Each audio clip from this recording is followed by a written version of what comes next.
a few acres here or there. After all, they plotted against us in an apartment building in Hamburg. We need to prevent terrorists from getting a whole state or a training facility as large as Tora Bora was in early 2001.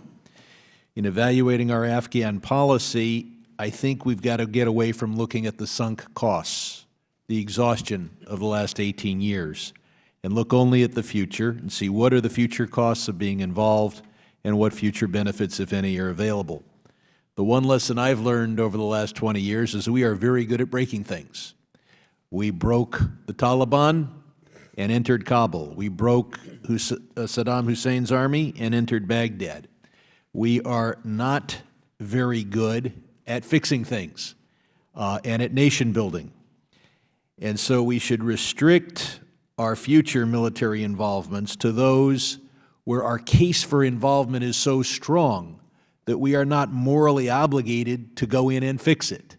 The Pottery Barn rule should not apply. The worst example of our behavior was Iraq.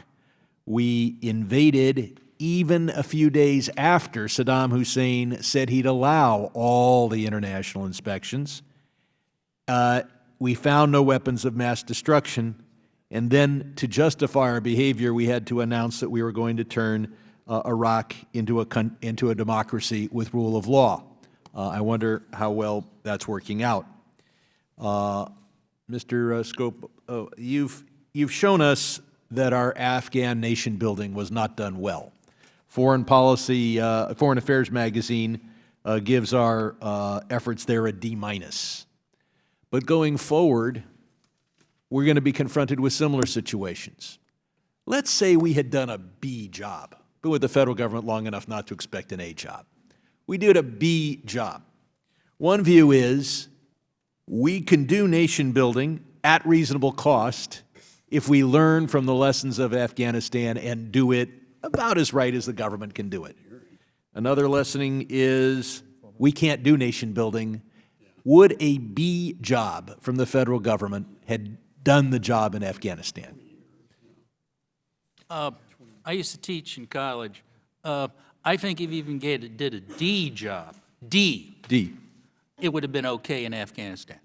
So you're saying if we had if D- and it would have worked a lot better. So you would have given what we did was an F minus, something like that. E, you showed up. You showed up for class. That's it. All kidding aside. So you're saying that we can do nation building if we do the kind of good job that the federal government's capable of doing? Absolutely. And what we tried to do is we tried to give the Afghans, and I think one of your staff asked us about misassumptions that we identified, and there's a whole list of them. One was trying to give the Afghans what we had when they only wanted a little bit of peace and a little bit of justice. And if you look at our report on stabilization, we talk about that.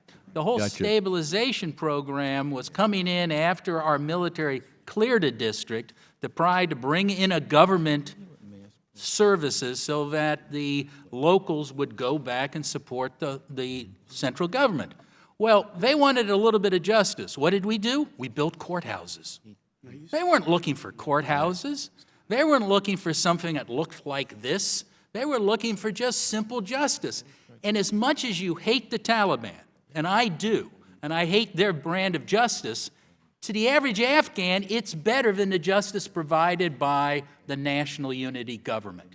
And that was one of my trips, was the most shocking thing where, and I believe, well, Congressman Connolly has left so I can repeat the story so no one of you would be bored, but I came back as so depressed because I met three Afghans who I'd been working with, smart, young, brave Afghans who risk their lives every day.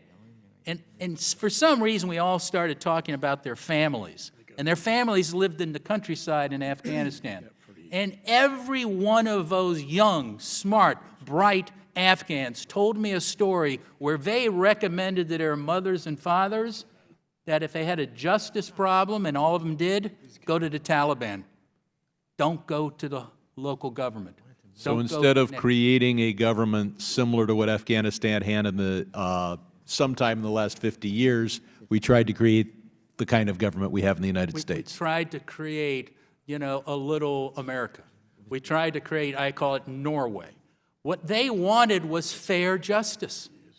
And what happened is if you went to the National Unity Government Justice, first of all, the judges weren't there because they were afraid to go there.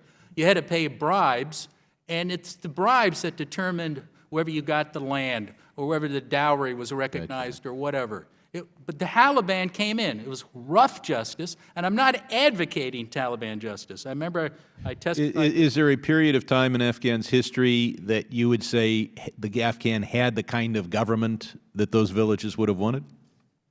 I think it probably would have been before the Soviet invasion. And it goes back to that. And before the communist regime and the that communist preceded regime and the horror of that.